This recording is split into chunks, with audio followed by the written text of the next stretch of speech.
Well, it's time to look ahead to another weekend of Premier League action, and this is a big one for Luton Town. We look ahead to Luton versus Bournemouth, a big game on Saturday for the Hatters, but also we have a look at all of the weekend's Premier League action and give our score predictions for all 10 fixtures. As always, I'll encourage you to get involved and do exactly the same down in the comments below. You can also find our Championship predictions for this weekend up in the eye above. But first, before we go and look ahead to the Luton game and to the Premier League predictions, it is Claude Nakpa Day, 15 years to the day as I'm recording this, the 5th of April 2009. Luton Town won the Johnston Paint Trophy at Wembley. It's Claude Nakpa Day, and to be fair, it was the season of -30 and the relegation to non-league. Bournemouth that season just survived in League 2, having started with -17, and I think this is a lovely full circle to show no matter really what happens on Saturday, both clubs have come a pretty long way. Of course, we're not going to dwell too much on the horror show a few weeks ago in the reverse fixture, as Luton were 3-0 up at half-time and lost 4-3, but it does show they can hurt them. Let's look ahead to the big game, because for Luton Town, it becomes a must-win. There are 7 games remaining, and if we take out the City one next weekend, 4 home games against bottom half teams, and away games at West Ham, who could still be in Europe, and Wolves, but without a senior striker at the minute. This is a time where if it's going to happen, it's got to happen now. Not a good time, though, to have 12 players injured. It might, though, be 11 by the weekend. Rob Edwards in his press conference saying that Reece Burke is the only one who's got a chance of making it. But we have also got to reflect on a club legend as well, because Pelly Radakampansu may make his 400th appearance for Luton.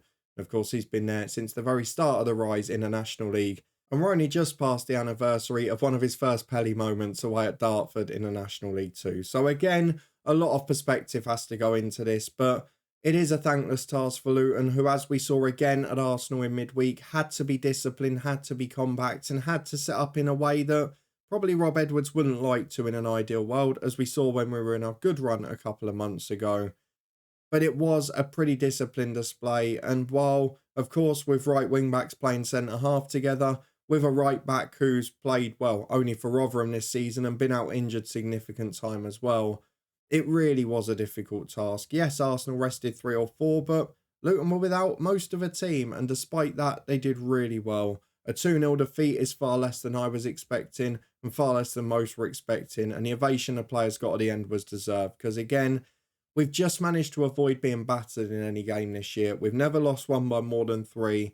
And with this game and then the City one away next week, that's going to be the hardest part. If we can just find a way to get a result in this one, scrap the City game next week, whatever happens, happens. But then 2 more weeks to get a couple of players back, just to get a little bit of squad depth. Because we saw Gary O'Neill, ironically, going on a rant on Tuesday or Wednesday night, whichever it was, about the fact that he's only got 12 senior players to choose from and no one else in the 92 has that.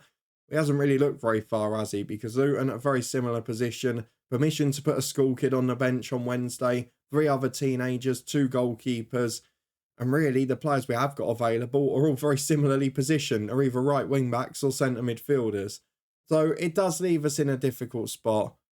But you just feel this is one of those games where maybe the crowd will turn up in force. The last game at home to Bournemouth, of course, in the Championship season where they went up, was the Cal Naismith moment, that 3-2 winner in the 96th minute. Nathan Jones charging down the touchline then. I just wonder if we're going to have one of them. For Bournemouth, it was a really good midweek display as well. Yes, they had to wait till late for their goal. Yes, they had to be patient, and it was late like it was against Everton. But against Palace, they were by far the better side. They've had a really good season, and Donny Iraola has proved me wrong, so fair play to him. I think he's proved a lot of the footballing world wrong. And they've got themselves in a very comfortable position with a chunk of the season to go. So you've got to give Bournemouth massive credit. There's a lot of respect between the two clubs, all the way back from those points deductions in League 2, but also because of the incident with Lockyer earlier in the season. And I just think going into this one, it's going to be a very difficult and close game. Bournemouth are going to be a threat on the break. Luton are going to have to set up slightly differently. Yes, they will still press. Yes, they will still try and attack, but we can't play like we did against Arsenal with Morris sitting in so deep, because you then haven't got someone in the box on those occasions that Onyedinma and Doughty did get forward. So I think we're going to see a slightly more aggressive Luton, which may mean that we have to give up conceding a few more goals. But it does also mean we'll have a threat going forward with Talif Chong, No injury after coming off the bench. He should be back for Saturday too from the start. It just gives us a little more dynamism going forward. And if we can get a fully fit Reece Burke in defence, that would certainly help us out too. Either by allowing Hashioka or Kabore to go back to the natural position, and then either Fred being an impact player off the bench or pushing to a further forward role to get in behind. So I'm a little bit more optimistic for this game. I'm not really sure what the reasoning for that is, because on paper, Bournemouth are the better side. They're the favourites and they should win it. But even though we've got so many players out, if it's going to happen, it's going to happen now. And as a result, this is the one where I'm going to predict the Luton win. More in optimism than expectation. It's nothing against Bournemouth. In truth, we know they're probably favourites. But just because it has to happen this weekend, I'm going to go for Luton Town to nick it. To find a way to maybe be a little bit more disciplined than last time against the Cherries. And to nick this one. A crucial game at Kenilworth Road by 2-1 on Saturday afternoon. But with that out of the way, let's have a quick look ahead to the rest of Matchday 32 and get our preview and predictions in. Of course, as always, play along. But before we go and do that, we've got to look back at Matchday 31 in midweek. Across Tuesday, Wednesday and Thursday, 7 points for me overall. My perfect score was Burnley versus Wolves, that 1-1 scoreline. The Championship's favourite delivering in the Premier League. I obviously got a point for the Arsenal win, as well as City, Liverpool and Forest, who comfortably beat Fulham at home as I predicted. For the rest of you, it was a fairly low score in midweek. A lot of us lost points late on in different forms for Chelsea United. What a bonkers game of football that was.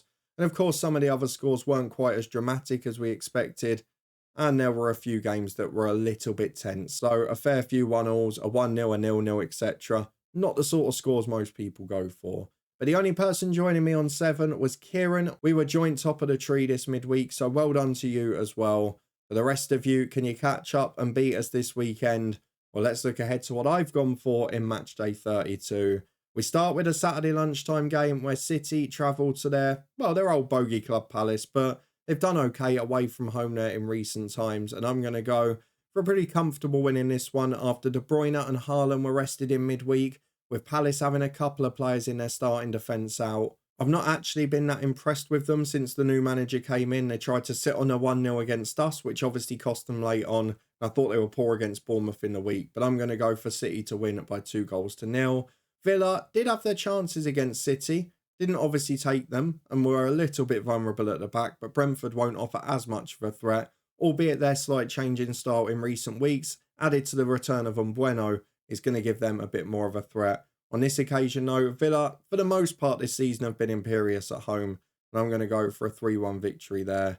Everton versus Burnley is an interesting one because Burnley are just starting to pick up. Everton haven't won in 13 now, and there's another points deduction potentially on the horizon. I just feel this is the one they're going to win it. He talked about ugly wins during the week, Sean Dyche. They were battling away at Newcastle. They did well in the end. And I've just got a sneaky suspicion they're going to find a way. So I'm going to go for Everton to win by 1-0. Probably a scrappy one or a set piece.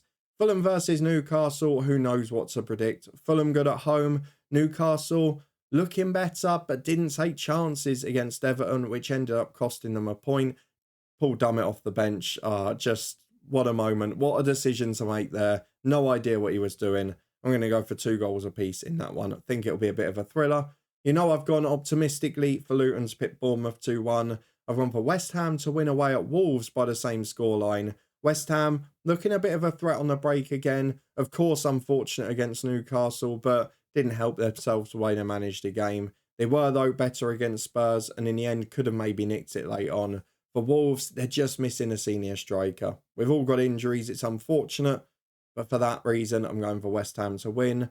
Brighton v Arsenal, I'm not going for a slip-up. Arsenal are going to win 3-1 for me. Brighton play that unique style, and it doesn't make them solid defensively. Arsenal were able to rest a few attacking stars in the week. I would expect Martinelli to come in after missing the last two, as particularly against Brighton, who play that higher line, and probably Saka if he's fit as well. I just think they're going to win pretty comfortably. Manchester United-Liverpool is the big one on Sunday. I've gone for Liverpool to nick it on the road because United, masters of their own downfall again. It is the type of game they get up for.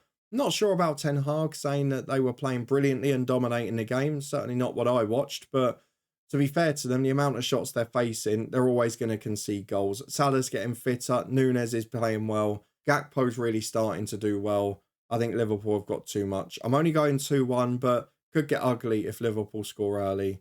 Sheffield United, Chelsea. Well, if ever there was a moment that Chelsea would be high on confidence, it's after that one. Sheffield United gave a decent account of themselves at Liverpool, but for Chelsea, yes, it was a bonkers game. Yes, they'll probably have to make a couple of changes with a quick turnaround, but I just think they'll have too much. Generally, they've done pretty well away from home at the bottom half sides this year. Spurs v Forest is the final one, late on Sunday night. I'm going to go for a home win. Forest not the same side on the road. Massive win against Fulham, which just drags them away a bit.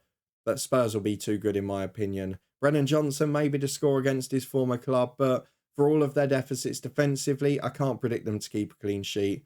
I do think they'll win it. So Spurs against Forest, I'm going 3-1 for the home side.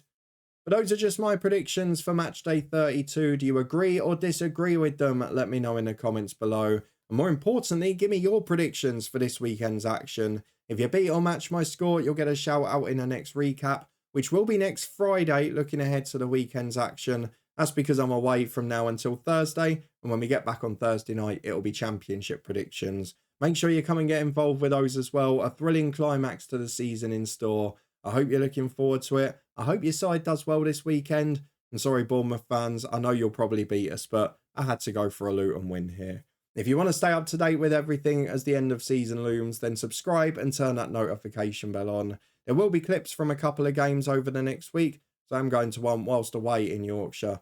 So hopefully I'll see you there for that. I'll see you back here next Thursday for championship predictions. And fingers crossed when we return to preview the City game, Luton will have 3 more points on the board.